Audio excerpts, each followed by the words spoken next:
Olá, ouvintes! Esse é o Conversas Virtuais sobre Psicanálise, ou, para os mais íntimos, CVPsi. Somos um projeto de extensão vinculado ao Departamento de Psicologia da Universidade Federal de Minas Gerais, coordenado por este que vos fala, o professor Fábio Belo. Aqui, em cada episódio, lançamos um convite para uma conversa sobre psicanálise a partir de um tema. Nossa proposta é pensar as contribuições teóricas e técnicas da psicanálise na relação com questões que são apresentadas pela contemporaneidade. Chegue mais perto, afine a escuta, traga suas ideias e vamos para mais uma conversa. Oi, gente! No episódio de hoje, a gente vai falar sobre o livro A Natureza da Mordida, da brilhante escritora mineira Carla Madeira. Ela é autora do best-seller Tudo é Rio, cuja leitura, aliás, a gente recomenda muito, para que, quem sabe, possa virar o tema de um próximo episódio.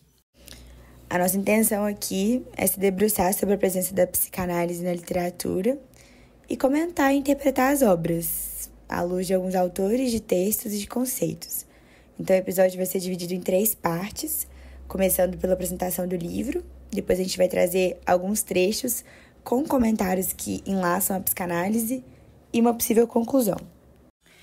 Mas, antes de começar, já vale o alerta de que esta análise contém spoilers. Então, se você ainda não leu A Natureza da Mordida, a gente recomenda fortemente que volte aqui para ouvir o episódio depois que terminar a leitura. Bom, a história da Natureza da Mordida, com esse nome potente, vai sendo construída a partir dos encontros de 2 mulheres, a Olivia e a Bia, que são marcadas por um ponto comum ali no passado das duas, que é o abandono. Então, ambas são atravessadas pelo abandono como um acontecimento em comum. A história vai sendo contada intercalando a narrativa da Olivia, dos acontecimentos reais, ali a realidade dos fatos, se é que a gente pode falar sobre isso, com as anotações que a Bia faz após cada um desses encontros, porque em função da sua memória ruim, ela sente necessidade de anotar tudo. Enquanto a Olivia é uma jovem mulher, recém-formada da faculdade de jornalismo, a Bia é uma psicanalista de idade mais avançada, que já está aposentada e está ali num momento bem envolta e imersa nos seus devaneios. Depois de um primeiro encontro bem improvável e até um pouco brusco, a Bia lança para a Olivia a seguinte pergunta emblemática: o que você não tem mais que te entristece tanto? E ali é um divisor de águas, porque a partir disso as duas começam a compartilhar suas histórias de vida. E esses encontros passam a acontecer todo domingo, num sebo de rua, um café, que para quem conhece aqui a capital mineira consegue presumir que é ali na Zona Sul, próximo da Feira Hippie, da Avenida Afonso Pena. Isso dá um sentimento assim, de familiaridade para o leitor que mora aqui em BH. Logo de cara, assim, a história parece muito confusa, porque os encontros são narrados de uma forma desconexa do contexto, porque o leitor só passa a ter acesso à história do passado de cada uma das personagens depois da metade do livro. E aí, quando a gente conhece o passado de cada uma, a gente fica hipnotizado para entender tamanha devastação e melancolia que está ali presente naquelas conversas e naquelas anotações. Apesar da amizade que vai se construindo entre as duas não se configurar como um encontro entre analista e analisando, e aqui cabe um adendo, né, de que a Bia é psicanalista, mas na história ela é apenas uma amiga da Olivia, as constantes conversas que as duas têm e que se repetem tantas vezes, delas contando e recontando os acontecimentos, né, vai permitindo que as duas elaborem as suas perdas e o passado. Tem um trecho quando a Olivia está indo encontrar a Bia, que ela diz assim: repetir e repetir tudo aquilo diante dos olhos acesos da loucura lúcida. Repetir em busca de um som mutante que me levasse a um lugar ainda não visitado. E assim, a cada encontro, a Bia pedia para ela recontar a sua história de como se deu a separação com a amiga Rita. E mais pra frente a gente entende que a razão desse rompimento da amizade, que é um grande mistério, né, pro leitor, do abandono da Rita, já estava muito claro para Bia, enquanto ouvinte, desde muito cedo. Em uma dessas anotações, a Bia escreve: há descobertas que só prestam se forem feitas por nós mesmos. Isso é muito bonito porque, assim como na cena analítica, o analista deve ser cuidadoso com as suas interpretações e sempre deixar que o paciente chegue às suas próprias conclusões, usando da criatividade e da associação livre. Então, mesmo a Olivia ali sendo narradora da sua própria história, repetindo e recontando, tentando chegar em alguma conclusão que trouxesse as respostas, que trouxesse algum conforto, ela não conseguia enxergar o que já estava muito óbvio para Bia. E aí, em um outro bloco de anotações, a Bia escreve: "Me perdoe, eu sei o quanto dói não entender o que acontece, mesmo estando lá. Estando lá é o pior jeito de não ver." E aqui eu lanço a pergunta: como se haver, como lidar com aquilo que não queremos saber? Haja análise, né? A história de A Natureza da Mordida nos apresenta múltiplas possibilidades de interpretação. É um caso clínico fictício dos mais ricos, mas aqui tivemos a difícil tarefa de ter que escolher apenas alguns trechos da obra para analisar nesse episódio. Vamos a eles. Quando Rita rompeu a amizade com Olivia, a devastação tomou conta de sua vida. Ela descreve sua dor como um buraco escuro, uma solidão que a assola. A melhor amiga, sem nenhuma explicação ou arrependimento, a mandou ir embora e nunca mais voltar. Em Luto e Melancolia, Freud define luto como a reação de alguém à perda de um objeto ou pessoa amada. Luto é quando ocorre um desligamento repentino desse objeto libidinal, objeto de valor, o que obriga o sujeito a um trabalho de elaboração dessa perda. Todavia, esse trabalho de luto pode se tornar um processo interminável, uma vez que essa perda não é equivalente ao esquecimento. Este objeto ou pessoa perdida estará sempre presente dentro do sujeito, marcado em sua memória, e o sujeito será obrigado a lidar com isso que resta dessa antiga relação. Esse processo fica muito bem ilustrado na sequência de duas cenas da história. Quando Olivia muda de bairro e enfim começa a seguir em frente, vivenciando novas experiências, conhecendo novas pessoas, conquistando seu espaço, sem a presença da antiga melhor amiga, ela se vê confusa com a falta desse sentimento de luto e de tristeza. Em um de seus encontros com Bia, Olivia diz: "Aquela súbita e crescente autoestima me fez confiar de que Rita era um passado superado. Mais do que isso, Rita não tinha sido sequer tão importante. Não passava de uma fantasia adolescente. E eu me convenci, ou tentei me convencer, de que minha vida só começou para valer depois que ela se foi. Que o tempo esmaeceria tudo o que veio antes. E que o que nos aconteceu se acomodaria em escassas e vagas lembranças. Nada capaz de me afetar novamente. Porém, passados anos, quando sem aviso recebe uma ligação de Rita, Olivia assume. O simples telefonema de Rita, a voz calma, o tom suave ao dizer 'é muito importante para mim', foram suficientes para antecipar que, de alguma maneira, eu ainda existia. Enquanto, de minha parte, eu reconhecia, com insegura excitação, que ela resistia poderosa dentro de mim. Rita sempre esteve presente dentro de Olivia. Seu processo de luto, apesar de negado, permaneceu inacabado por todos esses anos. E a partir dessa percepção, o trabalho de elaboração recomeça. E como mostrar é sempre mais eficiente do que contar, a gente selecionou 2 trechos do livro para fazer uma leitura e uma análise a partir de conceitos da psicanálise.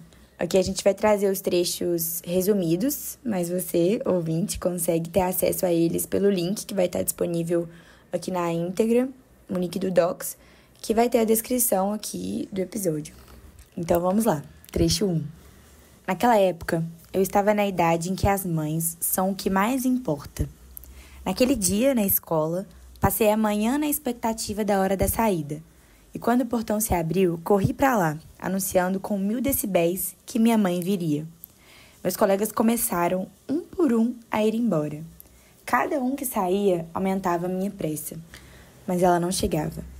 O pátio foi ficando vazio, até que sobraram a professora, a faxineira e eu. Tentaram ligar para minha mãe, mas não conseguiram falar com ela. A professora precisou ir embora e eu fiquei com a faxineira. Não sei quanto tempo esperei sozinha até que minha mãe chegou. Entrou correndo, esbaforida, culpada, se desculpando sem parar. Eu me desmanchei em lágrimas nos braços dela. Ela confessou que perdera a hora porque estava agarrada a um livro. Não vou mentir para você, filha, me desculpe. Agora que você também está aprendendo a ler, vai ver o poder que um livro tem de nos fazer perder a hora. Claro que eu quis matar aquele livro.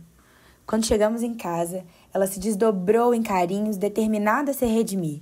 Disse que faria um bolo de laranja tão maravilhoso que eu jamais me esqueceria, num esforço sincero de me recompensar. Num dado momento, quando eu passei pela sala, vi sobre a mesa a bolsa de minha mãe e ao lado dela o livro. Li o título com dificuldade, 100 anos de solidão. Não tive dúvidas, era ele o culpado. Rasguei página por página. Rasguei, enquanto via impressionada uma grande quantidade de frases grifadas e anotações à caneta se desmancharem em longos rasgos. Fiquei por ali fazendo um belo estrago, até que minha mãe chamou na cozinha. Fui de cara limpa e alma lavada para aquela cozinha, sem dar nenhuma pista do que fizera. Minha mãe estava mais amável do que nunca, e a mesa posta, um cheiro maravilhoso no ar e um sorriso tão disponível que despertou em mim um imediato arrependimento. Ela tirou o bolo do forno, desenformou em um prato de festa e pôs na mesa. Já vamos comer, só um minutinho, filha, disse ela saindo da cozinha. Eu gelei. Não demorou nem um minuto e seus berros começaram a me estremecer. Ela gritava meu nome com uma voz desvairada. Entrou na cozinha com passos largos e olhos esbugalhados de fúria. Pegou o bolo tão bonito sobre a mesa e o jogou na lata de lixo ao lado do fogão. Depois ela se fechou no quarto, batendo a porta, e me largou para lá. Eu chorei, pedindo que me deixasse entrar, mas ela sequer respondeu. Não me mandou tomar banho, nem escovar os dentes, nem ir para a cama. Nada. Naquela noite, rezei para o meu pai voltar logo. E quando ele voltou, contei que minha mãe tinha jogado o bolo no lixo, como se essa fosse a pior parte. Meu pai, com seu jeito conciliador, nos obrigou a participar daquela reconciliação e juntos refizemos o bolo. Só quando partimos aquele bolo quente e o devoramos com vontade, foi que eu e minha mãe começamos a fazer as pazes. Desde então, não sei mais viver sem ele. Neste trecho, vemos se desenrolar uma cena que é um prato cheio para a psicanálise. Como bem comenta Freud em seu texto Totem e Tabu, a criança começa a lançar o olhar para além de sua casa, para o mundo real lá fora, e, inevitavelmente, faz descobertas que solapam sua elevada estima original do pai e promovem seu desprendimento desse primeiro ideal. No nosso caso, é a personagem Teresa quem narra suas desilusões, e com a mãe. Enquanto assiste aos colegas irem embora com seus respectivos pais, ela permanece deixada de lado pela mãe que tanto amava e idealizava. Frente à realidade de ter sido esquecida, a pequena Teresa se sente injustiçada. E à medida em que se sente mais e mais sozinha, pois até a faxineira preferiu os baldes a ela, esse sentimento se transforma em angústia. Frente à angústia, Teresa se sente despedaçada e se vê obrigada a reelaborar seus sentimentos em relação à figura materna. E a forma como ela faz essa reelaboração é outro prato cheio para os psicanalistas. A partir da colocação do desejo de querer matar aquele livro, vemos que Teresa quer não só destruir o objeto responsável pelo atraso, mas quer também se vingar da mãe, que preferiu o livro a ela. Tomando como referência o artigo O Uso de um Objeto e Relacionamentos através de Identificações, do psicanalista inglês Winnicott, podemos entender que nessa cena Teresa ainda está no nível das relações de objeto, ou seja, em seu entendimento infantil, aquele livro contém tanto uma parte de sua mãe como uma parte dela mesma. E é essa fantasia inconsciente que justifica seu ataque. Ao ver o livro repleto de anotações, que, em seu entendimento, são transgressões que devem ser punidas, Teresa associa essa transgressão ao lado mau de sua mãe. Uma mãe quebradora de regras, que lhe esquece na escola e não lhe dá a atenção que ela julga merecer. Ao retornar à cozinha, em suas palavras, de cara limpa e alma lavada, a pequena Teresa sentia sua ansiedade resolvida. Tinha atacado não sua mãe amada e adorada, que lhe fazia um bolo de reconciliação, mas sua mãe esquecida que estava contida no livro. Livro este que tinha ainda como título 100 anos de solidão, sendo o sentimento de solidão justamente um dos motivos de sua ansiedade. Pode parecer estranho, mas nesta fase do desenvolvimento é justamente isso que ocorre. Em seu entendimento precário, a criança estabelece duas mães, uma boa e uma má.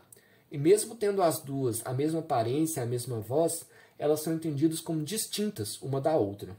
A criança tem os objetos e as pessoas como identidades projetivas de si mesmo. A mãe não é uma mulher no mundo, ela é só sua mãe. E é isso que o Winnicott denomina como relação de objeto. Não há, então, um reconhecimento da alteridade das pessoas e da autonomia dos objetos ao redor. O que há é uma certa indiferenciação entre o eu da criança e esses objetos e pessoas que compõem sua vida. E quando chega o momento em que a mãe encontra o livro despedaçado, Teresa sente medo, gela. Uma nova ansiedade se apresenta. Aquelas duas mães de sua fantasia infantil, a boa e a má, agora se apresentam simultaneamente. Aquela que fazia o bolo da reconciliação é a mesma que, em um acesso de raiva, joga fora esse bolo. E essa constatação desperta uma nova ansiedade, o que, por sua vez, exige uma nova elaboração. E aqui, traçando um outro paralelo, esse trecho também pode ser interpretado a partir dos trabalhos da Melanie Klein, que foi pioneira ao tratar da inveja presente nos bebês, ainda em momentos tão arcaicos, né? Tão cedo. Para Klein, o sentimento de amor e de ódio, eles estão presentes na mente da criança a todo momento. Então, ela considera a mãe como o primeiro objeto de amor do bebê, mas que também pode ser muito odiado quando causa alguma frustração. E aí, diante disso, a criança vai desenvolver fantasias destrutivas desse objeto, fantasias bem arcaicas, de muitos tons, variados tons. Mas, entretanto, né, vindo desse sentimento de ódio, com ele também vem a culpa. A culpa em estar dirigindo esse sentimento de ódio e de destruição para uma pessoa tão amada, né, como a mãe. Então, a ansiedade da Teresa vem da elaboração de que a mãe ruim e a mãe boa, a amada e a odiada, são a mesma pessoa. O aparelho psíquico dela sofre para poder conseguir fazer essa transição do objeto parcial, com uma única valência, para o objeto total de valência ambígua. A Klein vai dizer: tanto na mente inconsciente da criança quanto na do adulto, ao lado dos impulsos destrutivos, há uma profunda ânsia de fazer sacrifícios, a fim de ajudar e restaurar as pessoas amadas que foram feridas ou destruídas na fantasia. E aqui, voltando para a história, o sentimento de ódio e de vingança que fizeram a Teresa rasgar e destruir todo o trabalho de dissertação realizado pela mãe foi logo substituído pela culpa, né? Aquele remorso e o desejo de reparação. Quando ela se arrepende e chora, né, pedindo para entrar no quarto ali depois que a mãe se tranca, ela mesma fala de ter se arrependido instantaneamente. E esse mesmo desejo de reparação a gente também consegue perceber na Bia, que se dedica ali a passar um tempo de exclusividade com a Teresa, com a filha, na tentativa de se desculpar por ter esquecido ela na escola. Voltando ao artigo do Winnicott, ele fala da importância do objeto suportar e sobreviver às tentativas de destruição que são dirigidas a ele, ou seja, não retaliar. E é isso que permite que o sujeito crie o objeto, no sentido de descobrir a própria externalidade. E essa sobrevivência ao objeto é o que confirma o amor do sujeito por ele. Então, a mãe precisa suportar e sobreviver ao ódio da criança em confirmação ao seu amor. Nessa cena aí, quando a Bia se depara com seu livro, seu trabalho todo rasgado e despedaçado, ela não dá conta de suportar esse ódio da filha dirigido a ela. E ela pune a criança novamente, ela pune a Teresa, se trancando no quarto e se isolando. Mais uma vez, né? E ela esquece ali a filha de novo, como fez na escola, e não fecha o ciclo da reparação. Então, o bolo da conciliação, ele é jogado fora no lixo. E aí, a partir desse momento, o pai da Teresa entra na cena, e aqui cabe falar da importância dessa participação, né? O pai entra num papel fundamental para poder mediar essa conciliação entre as duas. A mãe que falha é muito importante, porque a criança também precisa lidar com a frustração. Mas nesse caso aqui dessa cena que a gente está trabalhando, onde que está o desejo da Bia em acolher a Teresa? Né? Trecho 2. O calor estava insuportável e, na tentativa de me livrar de um desânimo entorpecedor, resolvi tomar um banho. Pus a música alta, entrei debaixo do chuveiro, a água gelada. Comecei a cantar, a dançar, como se fizesse uma pagelância para espantar aquela preguiça pegajosa. Fui mandando embora minha prostração. Eu precisava estudar. Só quando terminei, me dei conta de que havia esquecido de pegar uma toalha. Fui molhada, na ponta dos pés, até a rouparia buscá-la, como se na ponta dos pés eu molhasse menos o chão. Quando entrei no corredor que ficava entre os quartos, dei de cara com a minha mãe. Eu vi, subindo do peito dela e explodir no rosto, um tremendo estrondo. Ela se avermelhou, me olhou com os olhos de louca, partiu para cima de mim aos tapas, me empurrando e berrando. Nunca mais faça isso. E eu perguntava, isso o quê, mãe? E ela, berrando, insana, tremendo, me sacudindo, nunca mais faça isso. Para, mãe, gritei, mas ela ignorou meus apelos. As mãos grosseiras em cima de mim, empurrando, me fazendo recuar para o meu quarto. E aos gritos ávidos por me ferir. Nunca mais ande assim na minha casa. O que você está falando, mãe? Para! Nunca mais ande assim na minha casa. É isso que eu estou falando. Nunca mais ande assim. Nunca mais. Assim como? Perguntei, reagindo também. E já os berros, molhada, pelada, viva, o que é que te incomoda tanto? Sou eu continuar aqui enquanto meu pai foi embora? É isso, mãe? Então, ela me olhou confusa. Parecia não saber direito onde estava. E eu comecei a chorar e disse a ela, ainda transtornada. Eu não tenho culpa de meu pai ter ido embora. A culpa não é minha, gritei. Então, ela, tremendo, recuou. E sem gritar, como quem recobra o juízo, disse, exausta. Não, a culpa não é sua. Você não tem culpa. E se virou, saindo do meu quarto. Mas eu ainda pude ouvir o que ela disse para si mesma. Mas tem corpo. Fiquei com o eco daquelas palavras dentro de mim. Você não tem culpa, mas tem corpo. Trombando nas minhas paredes, abalando minha estrutura. Eu parecia aqueles prédios imensos, implodindo lentamente. As células soltando do corpo e caindo no assoalho, se amontoando. Aqui nesse trecho, a cena é um ato repentino, né? Um choque entre a mãe e a filha, desentendidas uma da outra, cada uma ali no seu respectivo sofrimento. E ao se deparar com a nudez da Teresa, né? Uma menina muito jovem, ali próxima dos seus 20 anos, a Bia entra em choque e reage. A maturidade ali daquele corpo mostra algo que a mãe desejava que ficasse oculto. E ela não suporta lidar com isso. E o que se revela na sua reação exagerada são as consequências de um trauma não elaborado. Em além do princípio do prazer, né, o Freud trabalhou a cena traumática como uma cena que tende a se repetir. Então, no caso, o trauma que se repete é o abandono do marido, né, o pai da Teresa, marido da Bia. Em uma compulsão e a repetição da cena traumática, a mãe reproduz com a filha a cena de separação do marido e retoma com ela toda a violência e o desejo de fazer desaparecer. Ali, diante do ataque da mãe, né, a Teresa se defende dessa agressividade, que há muito tempo já era a única coisa que ela recebia, e faz acusações. E aí, quando ela percebe que a mãe se nega a saber, ela afirma que não é a culpada pela sua infelicidade, nem pelo abandono do pai. E que também não se sente culpada de permanecer viva. E aí aqui a gente vai fazer uma referência a Ferenczi, que no seu texto Confusão de Línguas entre Adultos e Crianças, Linguagem do Amor e da Paixão, nos oferece um material assim, para compreender esse trecho. Ele afirma que os pais e os adultos deveriam aprender a reconhecer, por trás do amor de transferência, submissão ou adoração de nossos filhos, o desejo nostálgico de libertação desse amor opressivo. Se ajudamos a criança a abandonar a identificação e se defender dessa transferência tirânica, pode-se dizer que fomos bem inseridos em promover o acesso da personalidade a um nível mais elevado.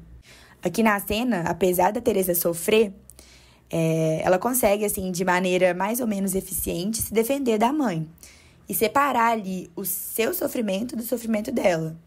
E também é capaz de reconhecer a hipocrisia da Bia, que se incomoda com o fato dela conseguir seguir adiante, né? Com o fato de que ela ainda deseja viver. Por fim, para entender a resolução do conflito, quando a mãe reconhece que a filha, apesar de não ter culpa, tem um corpo que abala suas estruturas e desrespeita seu luto por simplesmente existir, é preciso recorrer a outro texto do Ferenczi, né? A criança mal acolhida e a sua pulsão de morte, em que ele afirma que crianças acolhidas com rudeza e sem carinho morrem facilmente de bom grado ou utilizam um dos seus numerosos meios orgânicos para desaparecer rapidamente. Mas aqui a cena do livro é um pouco mais colorida e feliz, porque a Teresa, apesar de tentar evitar, essa rudeza da mãe se esforçar para se ausentar de casa, ela se recusa a morrer e a desaparecer por completo. Ela permanece viva, né? Com esse corpo que dança, que se desenvolve e que deseja. E é esse desencontro, uma que renuncia e outra que permanece lutando, que explica o desentendimento e a agressão. É claro que muitos trechos incríveis ficaram de fora. E se uma coisa ou outra pareceu estranha a você, caro ouvinte, tenho a alegria de lhe dizer que somente lendo a obra completa você poderá desfrutar do prazer de acompanhar e entender essa história. A literatura se serve da psicanálise em muitos enredos de grandes obras, nos apresentando um vasto arsenal de possíveis casos clínicos. Em contrapartida, aqui, nos servimos da literatura para interpretar teórica e clinicamente. O que podemos tirar de conclusão até o momento é que a psicanálise, em seus diversos ramos, é uma importante fonte de análise do sofrimento humano, se propondo a explicar os quês e o porquês, e em muitos casos, oferecendo uma possibilidade de tratamento para reduzir o sofrimento e a angústia que nos acomete diariamente. Muito obrigado. Vamos ficando por aqui. Logo, logo voltamos com mais um tema. Para saber de novos episódios e para continuarmos conversando, nos siga em nossa página no Instagram, @cvpsiufmg. Fiquem à vontade para nos enviar sugestões, dúvidas e comentários por lá. Também nos siga no seu tocador de podcast predileto para não perder nenhum episódio. O CVPsi de hoje se encerra aqui. Até mais!